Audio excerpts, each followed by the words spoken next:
नमस्कार मेरे प्यारे भाइयों बहनों, आईएएस आरएएस विद आरजे में आपका स्वागत है। हार्दिक अभिनंदन है। तो मेरे प्यारे भाइयों बहनों, हम आपके सामने लेकर आ चुके हैं 11 अप्रैल 2023 का राजस्थान राज्य विशेष का करंट अफेयर।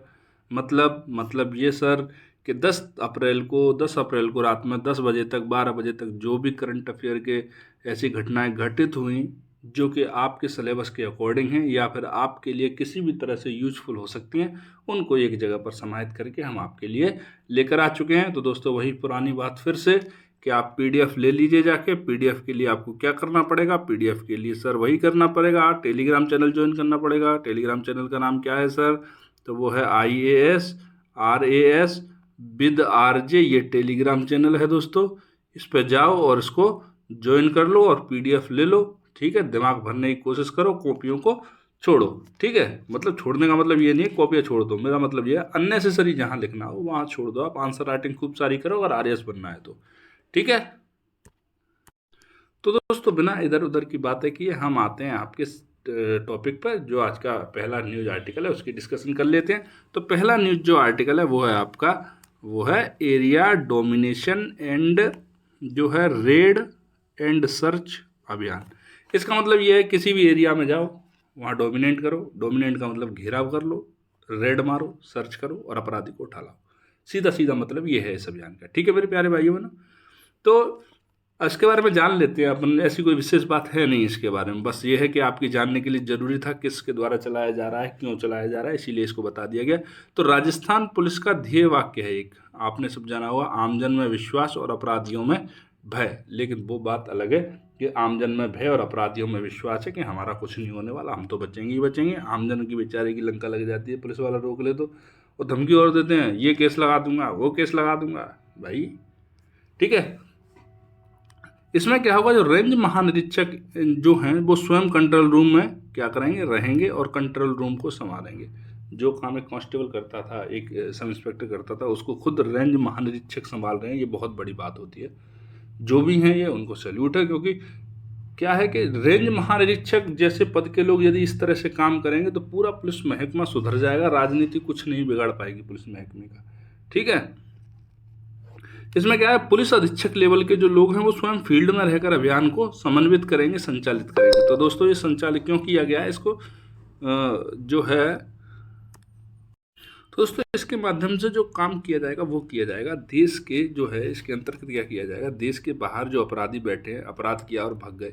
इसमें कई तरह के अपराधियों के नाम भी लिए गए थे भैया। इनमें कुछ बराड़ वराड़ कुछ इस तरह से विष्णु विष्णु गैंग का नाम भी लिया गया था। इस तरह के लोग क्या है, अपराध करते हैं और देश से बाहर भाग जाते हैं। तो उनमें क्या है, देश से बाहर वो भले ही बैठे हुए हैं लेकिन इंटरपोल के माध्यम से उन पर शिकंजा कसा जाएगा। इसीलिए इस अभियान को शुरू किया गया। मतलब जो अपराधी है, अभी कुछ दिन पहले वन जो थी, एक अपराधी एक पुलिसकर्मी वाली वो भी योजना शुरू की गई थी। तो उसका भी यही मतलब था, वो एक देश के अंदर, अपने राज्य के अंदर, जिले के अंदर थी। और ये जो वाली योजना है वो आपके देश के बाहर जो लोग भाग गए हैं, देश के अंदर के अपराधियों के साथ साथ उन पर भी शिकंजा कसती है। ठीक है दोस्तों, तो अपन चलते हैं अगले न्यूज आर्टिकल की तरफ। तो हमारा अगला न्यूज आर्टिकल है, महात्मा ज्योतिबा फुले की जयंती पर सार्वजनिक अवकाश। ज्योतिबा फुले, फुले इनको इसलिए बोलते थे दोस्तों क्योंकि ये माली थे, फूल का काम करते थे, इसीलिए इनका गोत्र ही फूले पड़ गया। ठीक है, अब क्या होगा भैया, सार्वजनिक अवकाश था। अब तक क्या था, ये ऐच्छिक था। मतलब यदि इच्छा हो तो करो, इच्छा हो तो ना करो। अच्छा हुआ इलेक्शन आ गए, इलेक्शन ना आते तो अब तक भी ये ऐच्छिक ही रहता। तो दोस्तों महात्मा जी के बारे में जान लेते हैं। अपने लिए इम्पोर्टेंट जो है वो महात्मा ज्योतिबा फुले हैं और बाकी कोई बात नहीं है। तो महात्मा ज्योतिबा फुले के बारे में अपन जान लेते हैं। ये 19वीं सदी के भारतीय विचारक थे। क्या थे? भारतीय विचारक थे। और कौन थे? और समाज सुधारक थे, समाज को सुधारने का काम करते थे। ठीक है, देश में सामाजिक क्रांति के अग्रदूत थे। सामाजिक क्रांति का मतलब होता है समाज के अंदर समानता लाना, स्वतंत्रता लाना, उस तरह की चीज़ों के बारे में। ठीक है, इन्होंने क्या किया, आपने गरीबों, महिलाओं, दलितों एवं पिछड़े वर्ग के उत्थान और सामाजिक जड़ताओं व कुरीतियों को दूर करने हेतु अपना जीवन क्या कर दिया, समर्पित कर दिया।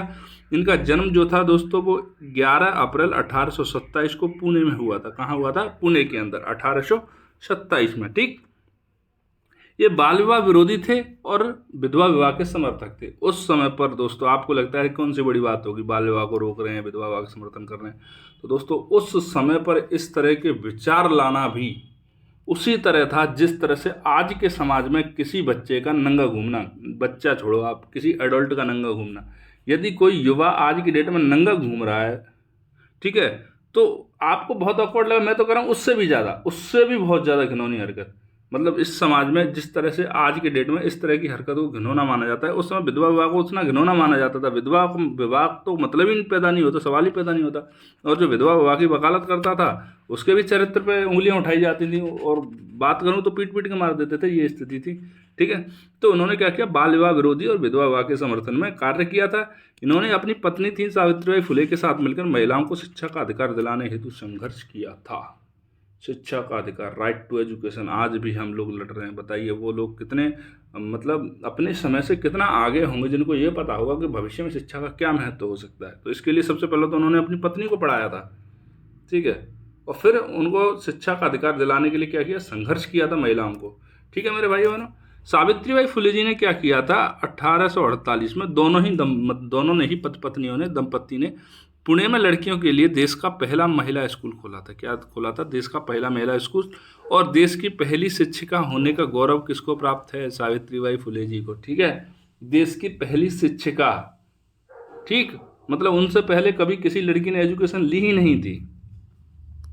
ज्योतिराव फुले सॉरी, उन्होंने क्या किया था, सत्यशोधक समाज की भी स्थापना की थी। कौन से समाज की, सत्यशोधक समाज की ज्योतिबाई फुले ने स्थापना करी थी। इसको आप ज्योतिराव लिख दिया है मैंने, इसीलिए मैंने सॉरी बोला आपसे, ज्योतिबा फुले। कौन से, ज्योतिबा फुले। ठीक है, ज्योतिबा फुले ने क्या किया था, सत्यशोधक समाज की भी स्थापना करी थी। और 1888 मतलब 1888 में मुंबई की एक जनसभा में आपको क्या किया गया था, महात्मा की उपाधि प्रदान की गई थी, और 90 में इनका देहांत हो गया था। ठीक है मेरे प्यारे भाइयों, सत्यशोधक समाज की स्थापना किसने की थी, ये आपसे प्रश्न पूछा जा सकता है। तो ये की थी आपकी ज्योतिबा फुले ने। ठीक है, अब चलते हैं अपन अपने अगले न्यूज आर्टिकल की तरफ। तो हमारा अगला न्यूज आर्टिकल वो है टैक्स मित्र के बारे में। टैक्स और मित्र, ये दोनों का संबंध कुछ समझ में नहीं आया सर। टैक्स देने पर तो कैसी मित्रता, जब टैक्स ही दे रहे हैं तो काहे की मित्रता। तो दोस्तों ये वो टैक्स लेने नहीं आ रहे आपसे, ये क्या करेंगे, आप जब टैक्स जमा करोगे तो आपको टैक्स जमा करने में मदद करेंगे, मित्रता इस तरह से निभाएंगे ये लोग। ठीक है, तो दोस्तों प्रदेश में जो जीएसटी एवं वैट को आसान रूप से जमा करने हेतु 2000 टैक्स मित्रों की घोषणा करी गई है। जीएसटी को और वैट को, भाई अपन लोगों के, पढ़े लिखे लोगों के समझ में नहीं आता जीएसटी रिटर्न कैसे भरना है, क्या करना है, वैट कैसे भरना है, ये उन लोगों के समझ में नहीं आता। ठीक है, जीएसटी को तो आप जानते ही हो, goods and service tax. Sir VAT क्या होता है, वैट में वो होती है क्या, चमगादड़, नहीं भैया ये बैटमैन वाली बैट नहीं है, ये वो वाली बैट है ना, क्रिकेट वाला बैट है ये बैट है वैल्यू एडेड टैक्स। इसका मतलब होता है कि मान लो आपने 10 रुपये की कोई चीज़ ली, ठीक है, अब क्या हुआ, 10 रुपये पर आपने टैक्स दे दिया, अब उस पर 2 रुपये की और वैल्यू ऐड होगी कहीं जाने पर, तो अब आपको पूरे 12 रुपये पर टैक्स नहीं देना, अब उन 2 रुपये जो ऐड हुए उन्हीं पर टैक्स देना है। ठीक है, तो इस तरह से वैल्यू के ऐड होने पर जो टैक्स बढ़ता है वो क्या होता है, वैल्यू एडेड टैक्स होता है। ठीक, तो दोस्तों इसका उद्देश्य क्या है, व्यापारियों एवं उद्यमियों को जीएसटी वैट के लेन देन एवं आवेदन प्रक्रिया में सहूलियत प्रदान करना। भाई व्यापारी अपना व्यापार करेंगे, जीएसटी के बारे में खोजता फिरे, वैट के बारे में खोजता फिरे, जो आप लोग भैया अपना व्यापार करो, आप लोगों की सुविधा के लिए टैक्स मित्र मौजूद है। ठीक है, अब देख लेते हैं इसके बारे में और क्या महत्वपूर्ण बातें हैं, उनके बारे में एक बार चर्चा कर लेते हैं। तो सरकार ने टैक्स लेन देन करने वालों को सेल्फ टैक्स स्क्रूटनी की सुविधा उपलब्ध कराने के लिए आर्टिफिशियल इंटेलिजेंस आधारित ई टैक्स ऑफिसर सॉफ्टवेयर प्लेटफॉर्म विकसित करेगी।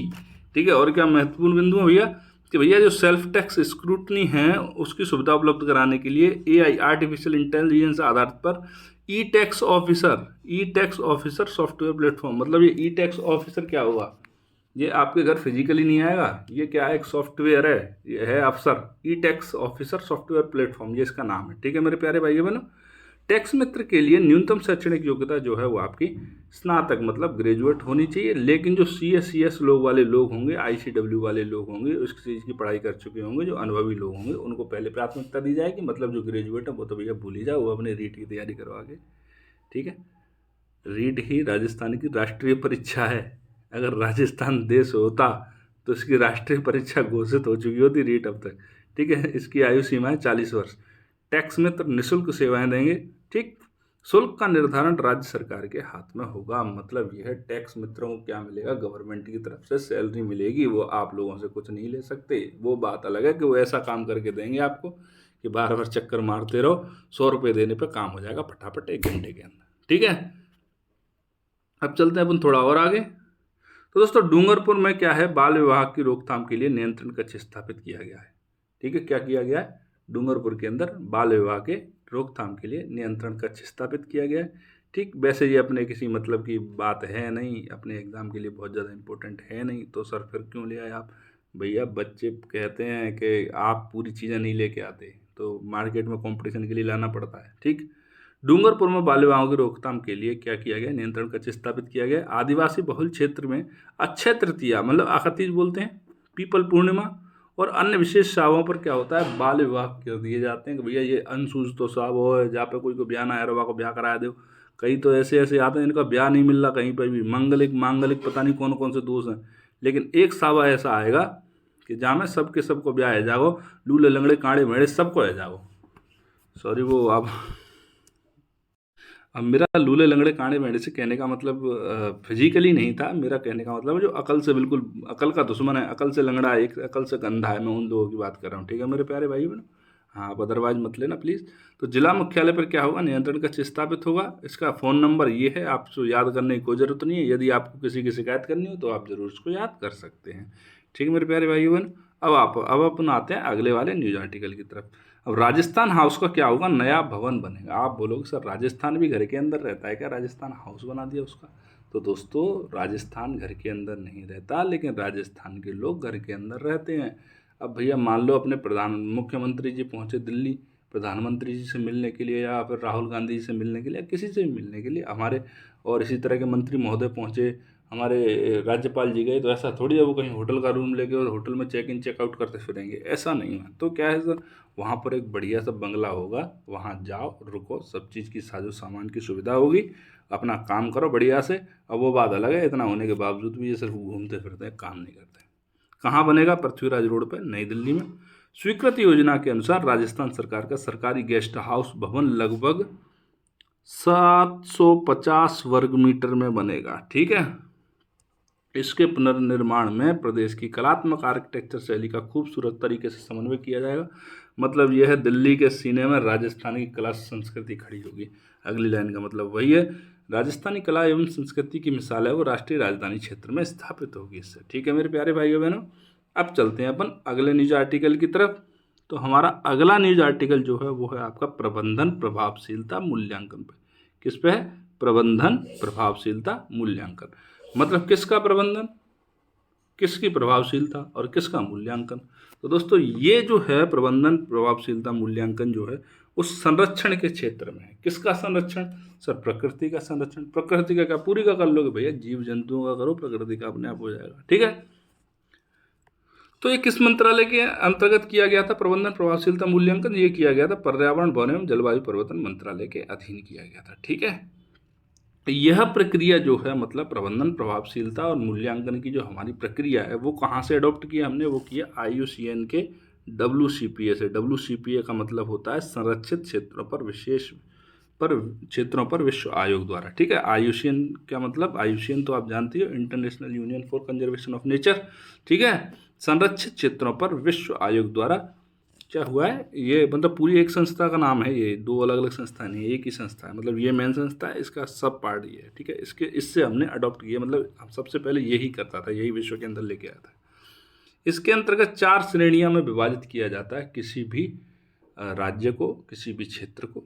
कौन सी श्रेणी, एक होती है बहुत अच्छी, मजा आ गया 75% से ऊपर, अच्छा 60 से 75 के बीच में, 60 से 74 तक, स्वच्छ मतलब ठीक है बढ़िया है अपना, इतना भी ये नहीं हुआ है कि बहुत दिक्कत आई और रिकॉर्ड बहुत ज़्यादा ख़राब हो, रिकॉर्ड ठीक है स्वच्छ है पास हो जाओगे, वो होते 41 से 59। और सबसे लास्ट में जो आता है वो 40% से नीचे, ये होते हैं ख़राब, इनको उसी क्लास में पढ़ना पड़ता है दोबारा से। ठीक है, मेरे कहने का मतलब है इन क्षेत्रों में भारत सरकार को या किसी भी सरकार को बहुत ज़्यादा ध्यान देना की आवश्यकता होती है। ठीक, संरक्षित क्षेत्रों के अंतर्गत कौन कौन सी चीज़ों को शामिल किया जाता है, तो ये है एक तो अभ्यारण्य, एक राष्ट्रीय उद्यान है, एक कंजर्वेशन रिजर्व है, एक सामुदायिक रिजर्व है। इन सबको क्या किया जाता है, इनको संरक्षित क्षेत्रों के अंतर्गत शामिल किया जाता है। अगर आपसे कोई पूछे कि संरक्षित क्षेत्र किसे कहते हैं, संरक्षित क्षेत्रों के अंदर किस किस को शामिल किया जाता है, तो संरक्षित क्षेत्रों के अंदर आपके अभ्यारण्य को, नेशनल पार्क को, ठीक, कंजर्वेशन रिजर्व होते हैं, सामुदायिक रिजर्व होते हैं, उन सबको क्या किया जाता है, शामिल किया जाता है। ठीक, राजस्थान के अंदर 3 टाइगर रिजर्व को इसके अंदर शामिल किया गया था। मतलब जब मूल्यांकन हुआ था, लेटेस्ट मूल्यांकन जो हुआ है उसके अंदर 3 को शामिल किया गया था। कौन कौन से टाइगर रिजर्व को शामिल किया गया? रणथंबोर टाइगर रिजर्व को, सरिस्का को और आपके मुकुंदरा हिल्स को। तो दोस्तों कौन सा शामिल नहीं किया गया? तो वो हो गया आपका रामगढ़ विषधारी। कौन सा? रामगढ़ विषधारी। विष धर के घूम रहा है भैया, जब इसको शामिल नहीं किया। रामगढ़ विषधारी कहाँ का है ये? बूंदी के अंदर। ठीक है, लेटेस्ट टाइगर रिजर्व भारत का ही, ये पूरे भारत का लेटेस्ट टाइगर रिजर्व है। ठीक है, Rajasthan plus Bharat, Rajasthan plus India, सबका ही क्या है, लेटेस्ट टाइगर रिजर्व है। तो दोस्तों आज का हमारा न्यूज़ डिस्कशन होता है यहीं पर समाप्त। तो आपसे कल मिलते हैं नई न्यूज़ के साथ में, नए एपिसोड के साथ में। तब तक के लिए जय हिंद, जय भारत।